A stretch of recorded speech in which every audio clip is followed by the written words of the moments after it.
All right, Kenley, a breath of fresh air. We finally got these dudes pushed to the side. We got a stud female athlete. How are you doing tonight? I'm good. Are you, better than Brooks good, or are you just Kenley good? I'm always better than Brooks Good. I heard that. Well, we're going to get into your story. We're going to talk Mississippi State softball, do all those things, but we always do some icebreakers, try to gauge, a little bit about you. Let the listeners know who you are, and then also, if you give us the wrong answers, we might cut the episode because I don't know if we can really mesh with you. So we're going to just start right off, hot out the gate. What's your favorite song right now? Oh, I've been listening a lot to, I think it's The Five Leaf Clover by Luke Combs. Oh, So, all right, strike one. All right, we don't see. This is why Randy being late is an issue because that's our country music fan. We are not those. Now we're kidding. Luke Combs is solid. I mess with you. It's just not necessarily our cup of tea, but you're good with me. All right. Favorite movie. This doesn't have to be right now. Favorite movie all time. What's your go-to movie if you're having that day where you got time or you're having a bad day, whatever it may be? What movie you putting on? I think either The Other Woman or Conjuring 2. Oh wow, we got something Wow. to unpack. I was ready to unpack The Other Woman because I've never seen that, but I got to go to the second one first. The Conjuring 2, first of all, is a phenomenal movie, but that is not your typical answer at all. So you're gonna have to help me explain how one of the most legit scariest movies is your movie. That's your jam. I said your go-to on like a bad day, and you hit me with that. Okay, so ever since I was little, I just remember like if I had a sick day or something, or let's say like parents had to work and like I was just stuck with grandma, we always watch scary movies. So like Michael Myers and all of that, like binge watch Saw with her, and I mean like I'm like 6, What like but I'm what is obsessed with going scary. on? Like, I'm what fixing to kind of text. parenting is I'm this? fixing to text Brooks and tell him to cut bait. I'm a little nervous for my guy. No, it's fine, it's fine, I promise. But I've always just tied scary movies to time with my grandmother. So like if I have a bad day, it's just like I'll just turn on a scary movie. It's like she's there right there with you. But The Other Woman is probably my first pick. You got So to. So, Daniel, have you seen The Other Woman before I ask this question? No, I'm afraid to know what I, this is I don't think about. it's. I don't think it's gonna be as scary. Give us just the quick. What's The Other Woman? It If doesn't sound like a rom no, com. if Let's if let's she put it that way. if she can sell me on it, I'll when this episode's over, I'll tell my wife pull up The Other Woman. That's what we're watching in bed. okay, so basically this woman is married to this man who is like rich or they're well off, and he writes all of his business checks and all this illegal money in her name, and finds out that he's like also cheating on her with two other women. So she befriends the two other women. They follow him to like a foreign country and expose him and make his life awful. But it's also like very, very funny as the movie goes on. So, anyways, one of my favorites. But She's about vengeance. Okay, I feel it. Jim, I want to know how this is going to go down when you go down there and go, "Hey, I want to watch The Other Woman." I really want to know how this plays out. I, well, first of all, she might be okay because when I tell her that Kenley likes The Conjuring, my wife loves those movies. So if I tell her that she recommends The Other Woman, she might be okay in this boat because they might have the same taste. Am I Yeah, right? I would lead with The Conjuring probably first. All right. So off of movies, everyone's got to have, or most people have, that favorite athlete growing up, that person they look to. For you, who was that? honestly, I probably didn't have one until I was about 15. I was very much in my own world a lot of the time, still am. But I think I watched Haley McClenny from Alabama center field a lot growing up. I'm actually happy with that answer because usually when we have a softball pitcher on, they'll say Jenny Finch.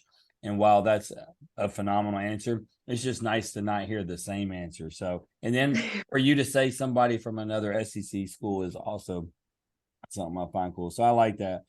All right, this is a new one I added in. I wanted to add a little something different in for the last icebreaker. And you could be a truck girl, you might be a car girl. I don't know. But if you could have any car or a truck right now, you go hit the lot and you can pick anything that you want. What would it be? A Denali. Probably, yeah. I'm not But surprised by that at all. I've always been like one of those people that's like, oh, I want a truck, I want a truck. And like I remember I worked one summer really hard with my dad, and I was like, is this enough money? Like you'll let me like down payment on my truck, like please, because I like hadn't had a car yet. And then I remember he was like, here's your car, and it's like this little Nissan, and I'm like, all that money I just worked for, like to a I, car. I But do thanks, I do Dad. got a I do got a question because you're a country girl. Are you gonna keep it really clean or are you getting it dirty? It depends. Like if we're going out, like whatever, probably it's gonna be mediocre. I'm not gonna say clean. But if we can go have fun on a weekend, then like we're gonna go have fun. So it's probably gonna be dirty. Daniel, we're just a different breed, man. Because if we have Denali's, that thing is gonna be shining. We ain't Yeah. getting no dirt on it. Look, I get mad at my kid when she throws her toys in there. Like I think it bothers me. Like I don't even think I could sleep at night if I knew that she had junk in my car. I'd have to go get it out. But Kenley, let's take a few steps back. Talk to me a little bit about where you grew up, your hometown. All right, so I grew up in Palestine, Arkansas. The population sign says like 522. It is most definitely smaller than that. I graduated with like maybe 62 kids. We knew each other from diapers up. Everybody knows everybody. Very, very small farm area. Let me ask You you like this. stranger. When it comes to that, everybody knows everybody. Is that a good thing or a bad thing? Well, it depends. If you're not doing right, everybody knows your business. If you're doing right, then you're okay. You're So that okay. leads Uh, that Nobody's leads to the in golden trouble. question, Daniel. Which was does she doing? does everybody know your business or no? It depends. Like most people knew all my business, but I had very like strict parents growing up because they knew like once they saw my potential that I had a chance at ball. So they were like, there's no prom after parties, no graduation parties, no parties at all. So like it was very hard for me to like find trouble. So Dang, Daniel, Jim, you would have found new parents.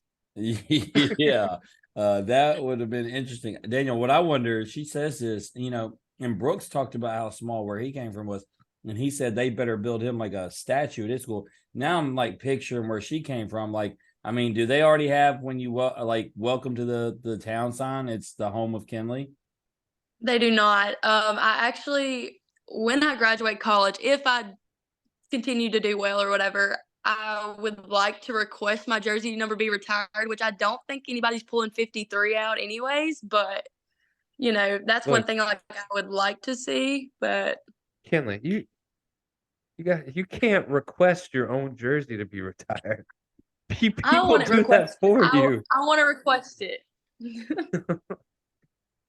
Oh man, we'll get to the accolades, but I think you got a strong case, and we'll talk about that when we get there. But you mentioned having strict parents, obviously holding you to high expectations, high standards, because they knew the potential you had in you.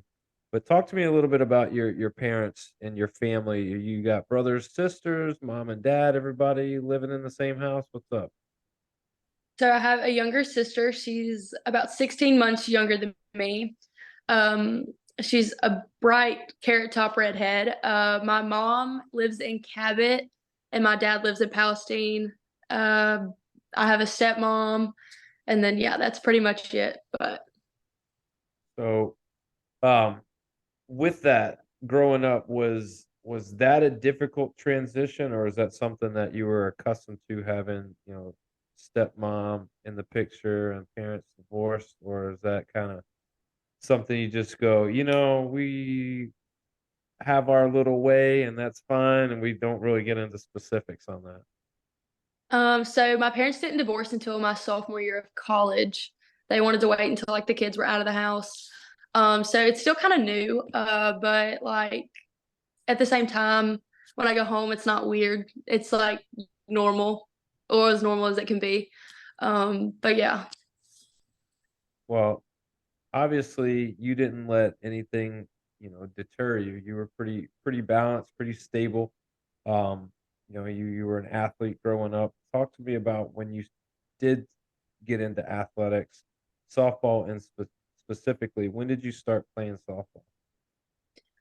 I think I'm gonna say graduated T-ball at like 5 or 6, and about that time, I think I played up at AU, and that's when I like picked up a ball, like a softball, and I was like, okay, yeah, this is like the way to go.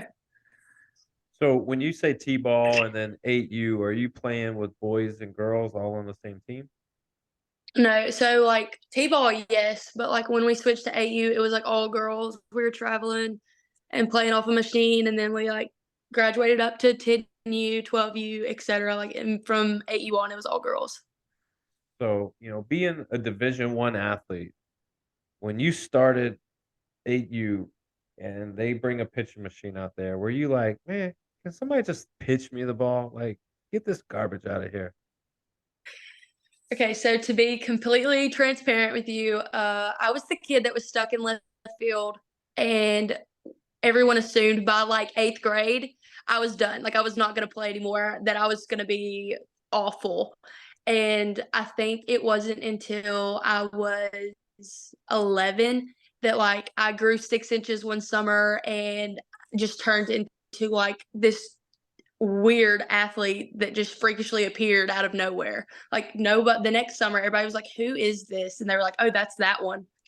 And it was like, "Yeah, that was not her 2 or 3 years ago." So, is that the same time that you picked up volleyball, or were you always a volleyball player?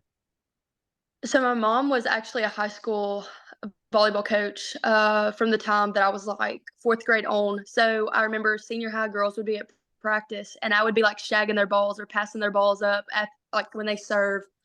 So I think I've kind of picked up volleyball since 4th grade on, and then when I hit 5th grade, my mom started an intramural program at the school, and so it allowed like all the little kids to do it, and so I just picked right up. So, obviously, you athletic, runs in the family, mom's volleyball coach. You got your growth spurt, obviously right at the time that you're getting ready, maybe a little bit before, but you end up transitioning to high school.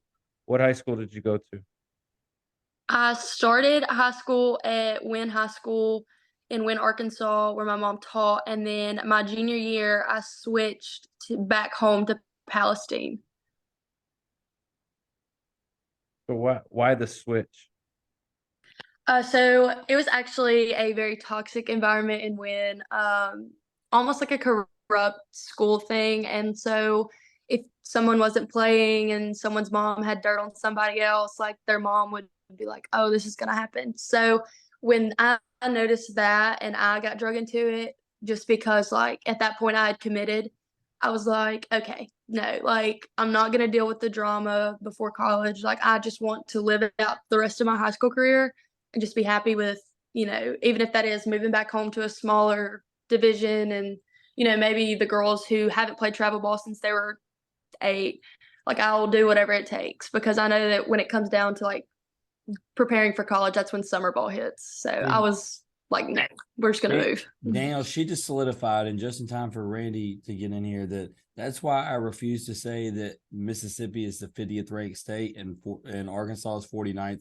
Arkansas is the worst state, dude. She just confirmed it. No one wants to live there. Uh, I don't. Uh, I know you live in I, like the fifth best state. Okay, we get it. Okay, but we're talking about 49 and 50 here, and it matters, bro. It matters. I was gonna say I feel like it's the same thing, but obviously it is No, absolutely being not. dead last is a bad thing. So Kenley, obviously you talk about making the transition your junior year, and obviously it was a great transition for you because you were ranked 5th in the nation by Max Preps um, after your junior season. You pitched 8 no-hitters and 12 shutouts as a junior. You held a 543 batting average, 10 home runs, 44 hits, 53 runs and 43 RBIs. You were all-state selection. You were a four-time all-state selection. You played travel ball with the Lady Lightning, and you captained the Palestine Wheatley's volleyball team. I don't know if I said that correctly, but you You were did. you were the captain. So playing multiple sports, all state, all everything. Is there anything you can't do? Don't hand me a basketball. I'm gonna tell you that right now. Man, It's that's ugly. Just that's ugly. that's pretty honest because we have a lot of baseball guys that come on here, and the first thing they say is how they can still hoop and do this, and then we find out, from other folks that they can't play. They're terrible. So thank you for your honesty when it comes to hoops. Um, but during your time in high school and in travel ball, at what point did you go, man, I got it? Like I'm a little bit better than everyone else. Like I can maybe take this to the next level. I think I realized it my freshman year because I'd heard like the hype of being like the freshman pitcher is like a big deal. Like you're coming in as a freshman and you're starting is like ridiculous.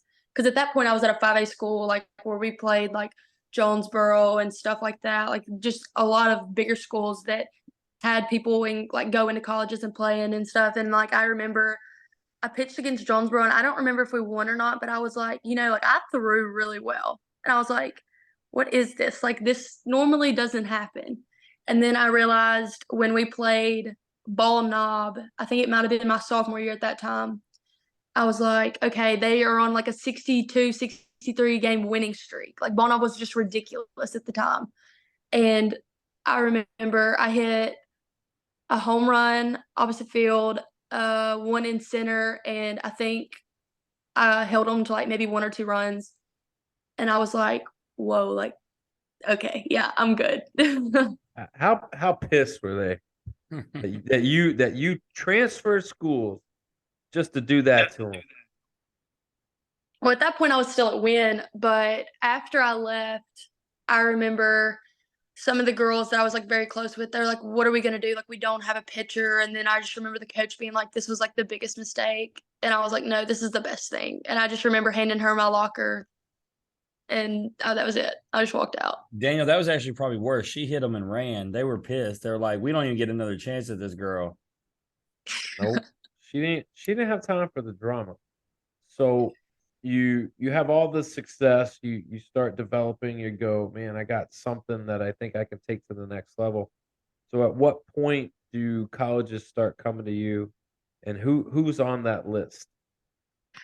So I actually didn't decide if I wanted to play until the end of my freshman year, like really wanted to play college. And before I was like, I'm just going to go be a student. But when I did start, I remember University of Arkansas Monticello was my number one. I loved the coach. Coach Early was the coach at the time, but I also love the assistant, which is now the head coach, and that's Kyle Lim. Um, love the campus, small town feel, just like home. And then I started taking lessons from a woman in Hernando at the time, and she played at Arizona. So Arizona was like, "Oh, we want her for a camp, blah blah blah. Like, we get her out here. Like, I think she'll like it." And I was like, that's a little far." But the decision was made at Mississippi State when I went to play at a tournament or whatever, and I'm pretty sure it was either Olive Branch or something like that. And I was on like my 7th game because I was like our only pitcher for that team. It wasn't like a big ranked travel ball team. It was just like we get together, we want to play against really good competition, but like we're not traveling like Colorado and stuff. So then I remember seeing T-Brat behind there, and I had no idea who T-Brat was. And he come up to my coach and was talking, and my coach was like, yeah, that's like her 7th game. And he's like, she's still bumping 67, 68. And then they asked for a team camp, and then shortly after they offered me. So why else, other than the fact that you were seen and just you were on the radar immediately, what was it about Mississippi State?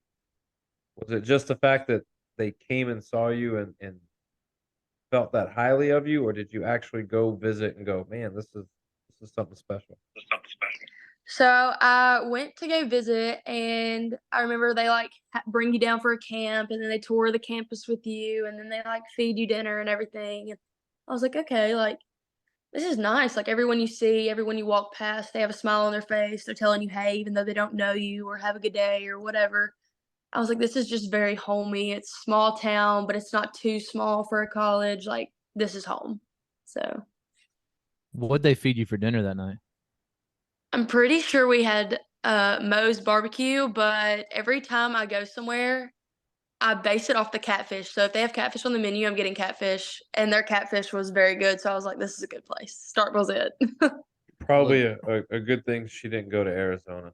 I don't Yeah, think I she don't would. know if they would have catfish there. So talking about that transition, everybody's saying, everybody's real nice and everything. They not like that in Arkansas? Everybody's not like Southern hospitality? It depends on which part of Arkansas you go to. I feel like for the most part, it's like that. But like once you break past like the north part, if you go past like mid, south, down, they're all sweet, Southern hospitality. Once you go up a little bit, you're kind of pushing your boundaries a Those little dang bit. Yankees in Arkansas. So talking about everybody being nice, the transition for you from Arkansas to Starkville, was it natural for you, or was there a transition period to kind of get used to Starkville, Mississippi? Because I've been there a lot of times. It's a place to get used to. So for me personally, I think the only thing I had to get used to was having to share my room again. Other than the town and everything was like a glove. It fit perfect, like, and no problems at all. I think within like the first week and a half, I knew how to navigate the whole town. So Yeah, it can't take very long. Navigating it though, I've made that drive a bunch of times. I took my daughter down there to a camp last year. Man, my goodness, it's a long drive from Memphis. But Jim made it all the time. So listen, you're obviously your freshman. We already know what happened that season. COVID kind of cut that one short. But let's jump into when you made your collegiate debut, getting a win against Alabama State, retiring 3 hitters in order on just 9 pitches. Just talk about what that was like and what that feeling was like to finally get your first action and only throw 9 pitches and get them all out. I think it was kind of one of those shifts that was like, okay, you're here, you have a job to do. If you take care of yourself for the team's sake, like the team will have your back. It's, just one of those things where it's like a switch flips. So, Yeah, absolutely. So you throw 2 innings in an exhibition versus Team USA, inducing 2 double plays, made your first collegiate start, earning your second win against Tennessee State while throwing 6 innings, allowing just 2 hits, through 2 hitless innings against Alcorn State. So clearly the comfort level was there for you from day one. What did you learn that first year? that first year, I learned that this is going to sound like dumb or whatever, but I learned not to be scared. With like anything. Like I was so focused on like the balls coming back at my face and like me missing middle and like the consequences of that, or like losing pitching time because maybe you're not locating well, and just learning to like put all that fear behind you and just like trusting your stuff and buying into the program. So this next it's going to be tough, right? So sophomore year, not as many appearances, some stats that we're not even going to recap. But was this injury related? Was it transition related? Was it still that fear of, missing the middle? What happened that sophomore year? So I think I remember going home and like working and trying to like, keep up the workload that you're supposed to keep up every time we go home, either over break or over summer. And I think I just honestly like lost myself and like I lost the love for the game. And then I was just like, do I even really want to do this? And then I come back and I'm like not happy. And I think like I let personal life bleed over a little bit too much. And then that's when I was just like, there's no point. Like I honestly, at that end of the year, I was like, I'm either transferring or I'm putting my glove down. What'd you give up first? I completely understand. Let's talk about that junior year, that bounce back year. You bounce back in a big way as your team's having a phenomenal year. Let's just jump right into it. 36 appearances with 15 starts in the circle, third on the team in ERA, opponent's batting average 235, innings pitched 99.2. How did it feel, or what happened to kind of get you back on the right track to where you're the player that you always knew you were? So I remember having the phone call with my dad, and he's like, "You're not transferring. That's where you're supposed to be. You either work and earn your spot, or you know what, you just put the glove down and you're a quitter." And I was like, "Oh no, like that's not me." So I decided to join a league in Tampa, and my first at bat to a girl, I get a line drive back to the face. I break 6 bones in my face, Your and worst fear. yeah, literally like my worst fear. And what's crazy is like I literally had a dream the night before that I got hit in the face. Oh, man. And I was like, okay, surely to goodness that's not going to happen. And then it happens, and I'm like having deja vu. So I'm making all these phone calls to my coaches, and I'm like showing them only half my face. And they're like, "Are you okay?" And I show them the rest, and they're like, "Oh gosh." So we get me checked out, whatever. And I was told you can either wear a mask and continue to play, or you can put your glove down. And I was like, I'm not a quitter. So now wear a cage. So, and from that point on, it was like, if you continue to fail to trust your stuff, this is the outcome you're going to continue to get.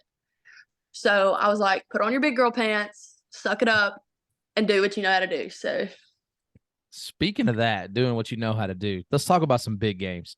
3 outs shy of a no-hitter against Ole Miss. How bad did you want that against your rival?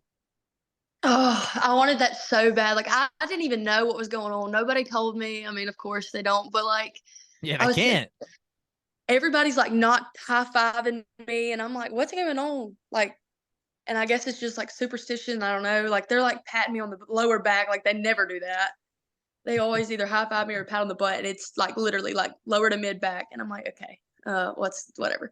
So then I noticed that they do like a hitter or pinch hitter or whatever, and we shift our middles. We pinch our middles, and the ball goes right through the 5-6 hole. And I went back on film and I watched it over and over. I was like, could I have gotten that pitch further in or whatever?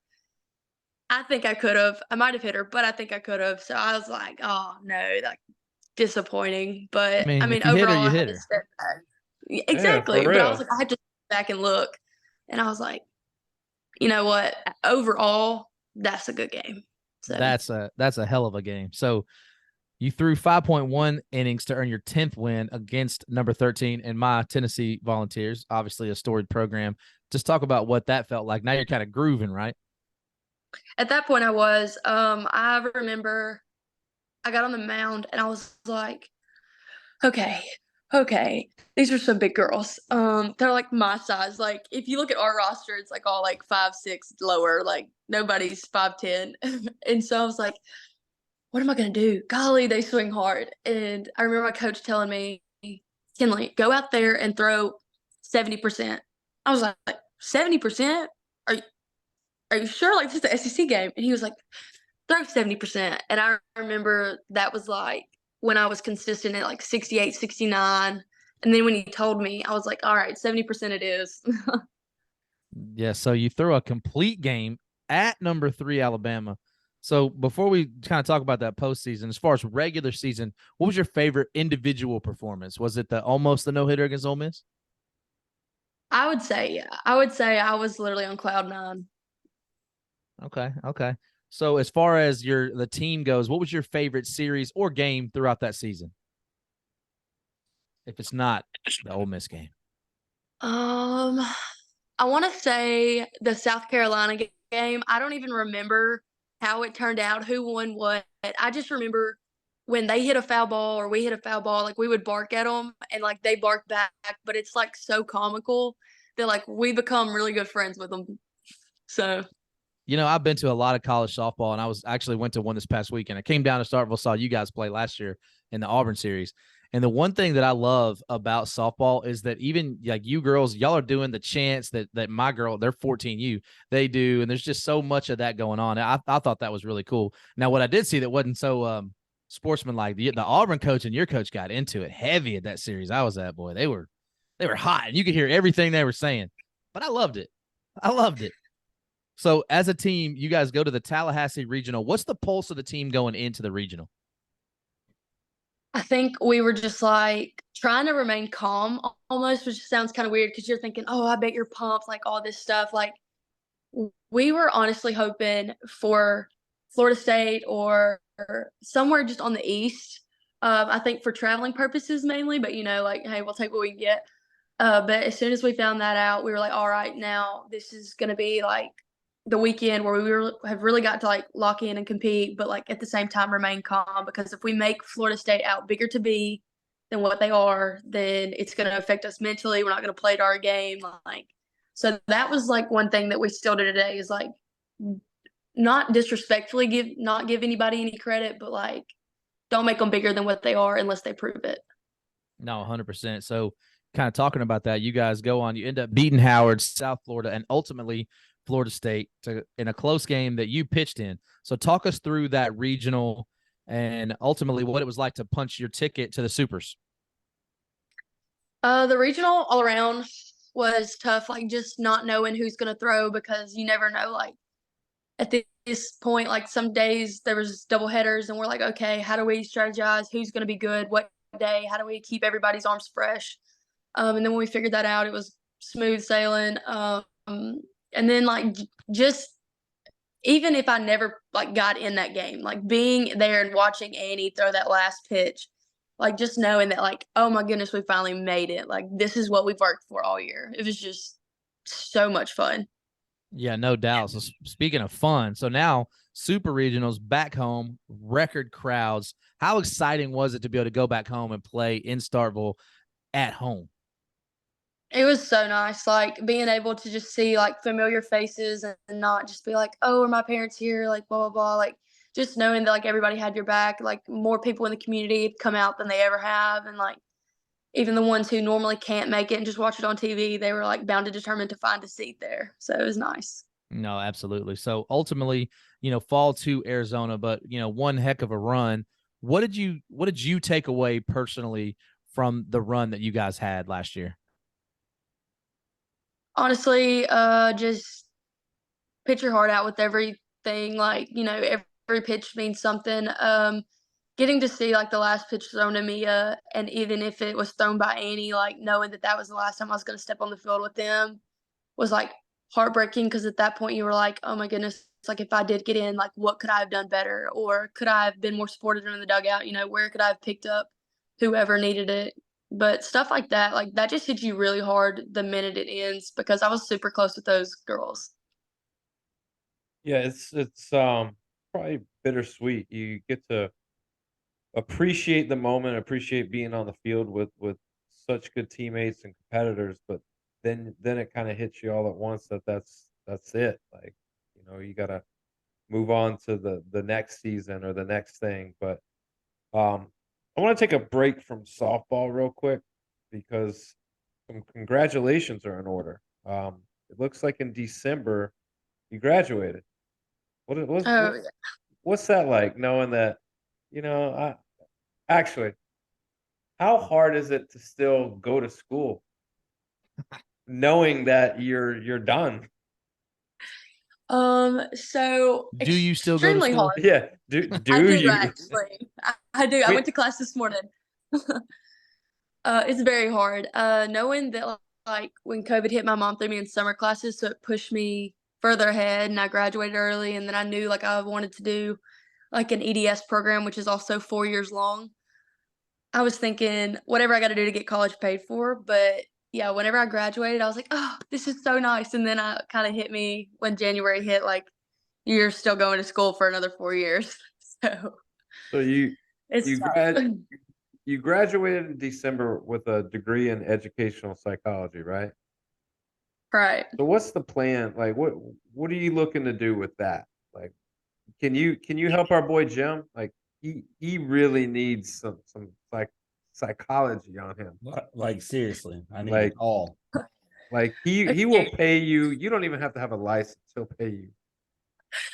Okay, so basically the plan is to right now I'm waiting on next fall, but I'm in a few classes that will transfer over to the EDS program, which is like educational specialist, to be more of like a school psychologist, but then hopefully apply to the doctorate program, which bumps me up a little bit further, and I wanted to continue to work towards a position that's opening here at State. It's one where you're a school psychologist in with athletics, and you test them for like disabilities and things, and you get them 504s, and you can like write prescriptions. So that is the end goal. I don't know if we're gonna get there, but that is the end goal. Well, you're not gonna put you said you weren't gonna put your glove down, so you're not gonna put your textbook down, okay? You're not a quitter. So Not a I, quitter. obviously you got internships with athletic academics department. You got, you're volunteering as a coach for elementary students. You got all these different opportunities that are like, how could you doubt like not being able to do it? Like you're setting yourself up. You're doing all the things that you need to do in order to do that. And guess what? You get to play softball while you do it. Like That's that's a true. pretty good gig, right? So I think my biggest thing, like even in my interview with the grad program, they were like, "Would you go EDS or would you go doctorate?" And I was like, "I would love to be able to go do the doctorate, but I'm scared I'll get burnt out on because it's like you go fall, spring, summer, fall, spring, summer. Like there's like no time." And I'm like, "Well, right now I get a summer, so it's like a fresh breather. I come back, like I'm ready to do schoolwork." With that program, you don't get it. So I was like, start me out in the EDS. And if you think I can do the doctorate, I'll put full faith in you and I'll do the doctorate. Just do it. So that's kind of like my Just, mental kick. just do it. I mean, you guys, it ain't nothing but a doctorate. You took you got your face shattered once. I mean, this is much easier than that, right? So Well, when my face broke, I like it didn't hurt. I didn't cry. I like turned to my third baseman and laughed. I don't think I'll be laughing if my GPA no, shatters in grad school. no, I don't know how you would pick up all those shattered GPA points either. So just take it one step at a time. How about that? That's the advice I have for you. But going back to softball this season, you made 12 appearances and 2 starts in the circle. You're fifth on the team with a 2.57 ERA. You got 32 innings pitched, 9 relief outings. The team is 22-10. So tell me a little bit about where you're at and give me what does the team need to do to get back where they were last year and finish the job? I think just continue to have each other's back, like not always the pitchers are going to be on, or the hitters are going to be off or they're going to be on. Like we're having trouble right now, like piecing those two together. But as many games as we're going to play, like the more we play, the better it gets. So I'm thinking like we just need to buy in, continue to like trust the process and just find a way to find us both on. Yeah, so I'm gonna try to make my way out there now that I got me a Kenley Hawk Bell on the way. So when I come, I'm just gonna tell you, I'm not accepting no L's, especially, I know Brooks is lurking somewhere. Going to the baseball games hasn't exactly been ideal. So softball, don't let me down. You got me? I got you. No, I'm teasing. I knew he might be somewhere around, so just in case, I thought I might throw a little shade. He said he was going to be baseball. popping up from behind you. No, he started the show here. He was talking smack right out the gate. No, he always does. I think right now he might want to be humble, I'm saying. Well, he's not pitching, so you can't hold him accountable at the moment. If he was, maybe they'd be winning. Maybe. But nonetheless, we are done talking about softball. It is time to get to know you even more by playing a game that we play with every guest called This or That. There's only 2 simple rules to this game. I'm going to give you 2 options. You pick one or the other. You can't say both, and you can't say neither. Are you down to play? I'm down. All right. So, would you rather have the ability to teleport, or would you rather have a time machine? I think the ability to teleport. All right. So, I got a pretty good idea. There's a typical answer that's came out here recently. But if you could just like teleport to a place right now, where are you going? Probably a beach. Win Exactly, no. Arkansas. Bald No. knob. No, she said the No. answer. She said the answer that's the popular answer. Say it again. Somewhere on a beach. That is the answer everyone's saying, and that's the probably correct answer, especially the amount of cold weather, rain, it's so up and down. We can't get anything consistent. Let's just hit a beach. Exactly. So only mode of transportation. We ain't walking. There ain't no cars. You either can go by a donkey or by a giraffe. What you taking? Giraffe. All right. So is this a flashy move? Because as Daniel likes to point out, it's not exactly, if you're wanting to get from point A to point B, it's not going to be your most reliable. But if you're just wanting to walk in and just shut the place down, or not walk in, but ride in and shut the place down, it's the way to go. So is that why we're going this route? I think I'm just going this route because, well, one, it's flashy, but two, like, if I ever need someone else to see, like, I can train that thing to signal down, like, hey, no good over there. We can't go that way. I think it was Brooks just recently said you could saddle a giraffe, and I'd like to see that done. Personally, I want to know if you can saddle a giraffe now. I mean, I don't know, but would you rather be the strongest person in the world, like the ultimate strongest person in the world, or have the ability to fly? I'm going to say fly. Seems to be the only answer. I think I'm only going to get one guess that's going to agree with me. I'm taking strongest in the world. Both these guys are flying everywhere, but it's all right. They can stay soft and weak. It's all good. This is the question you've been waiting on. You talked about it before the episode. Who's the better pitcher? You or Brooks? I mean, who's throwing? Let's be honest. Who's throwing? Like, I think me, honestly. Like, I think, yeah, he can get hyped up and close the game, whatever. But, like, I What hope he I actually brings the would same rather energy when he see, comes back. what I'd actually rather see is all that smack he talked about being such a great hitter. Oh, he couldn't hit off of her. There's no way. I want to see him try though. No way. I want to see him try. He's pretty. Hey, he carries himself with enough confidence. I bet he believes he can. He So couldn't this- even He firmly believes. he couldn't even catch her 40%. Oh yeah, Randy wasn't here for that, man. Bullpen. Yeah. He couldn't catch her bullpen session, bro. So let me tell y'all a story. I got a good friend of mine who will remain nameless, but he's a coach for the University of Memphis. You know, he hits me up. He says, "Hey man, I'm gonna be hitting against the girls today." And I said, "Well, you're not gonna even make contact. For one, I mean, you're older." And he's like, "Oh man, I'm finna put that thing into the moon."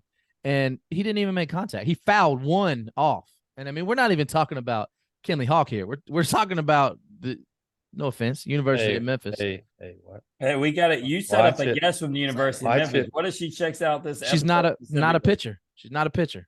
All right. She makes plenty of contact. Trust. She might tell her teammates though you was dogging out. Be careful. Well, I did it to their face on Saturday.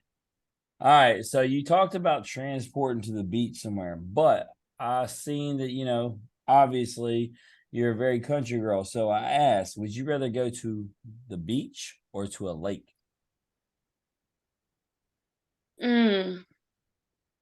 I'm going to say, well, it depends. Does the lake have a rope swing? I mean, it's Arkansas. Of course it does. Oh, lake then. So we know what the make or break deal is on the lake. It's not a boat or what comes with the boat. It's the swing. Okay. How tall of a rope swing have you jumped off of? I think I was like 8 or 9 when I jumped off my last one.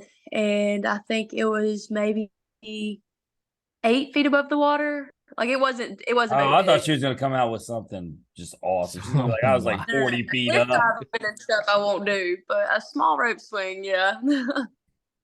All right, so this is a bucket list question. If you can go to a bucket list concert or a bucket list sporting event, which one you taking? The concert or the sporting event?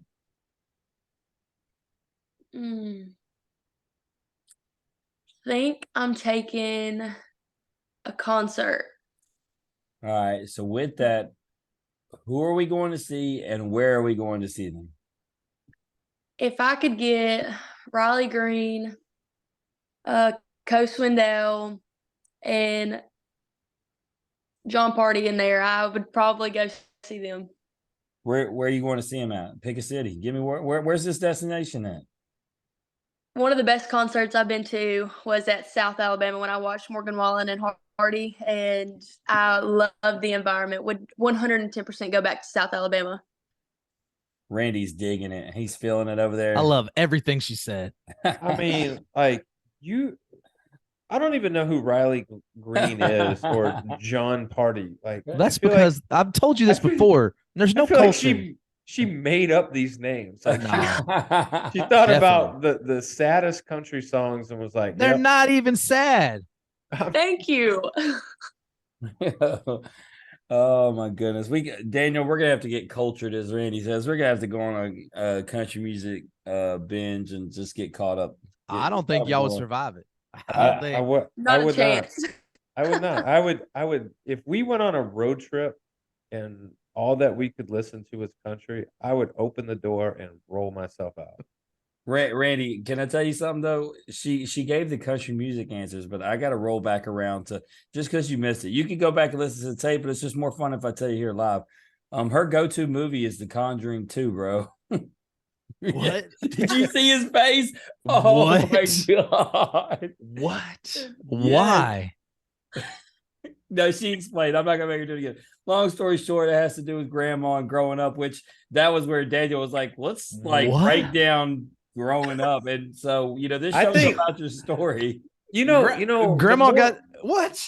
The more I think about this, I think that was just her creative way of saying whenever she skipped school, she would just stay home and watch horror movies. It had nothing to do with grandma. Maybe we're getting into why, it's psychology, maybe that's what we're going with here.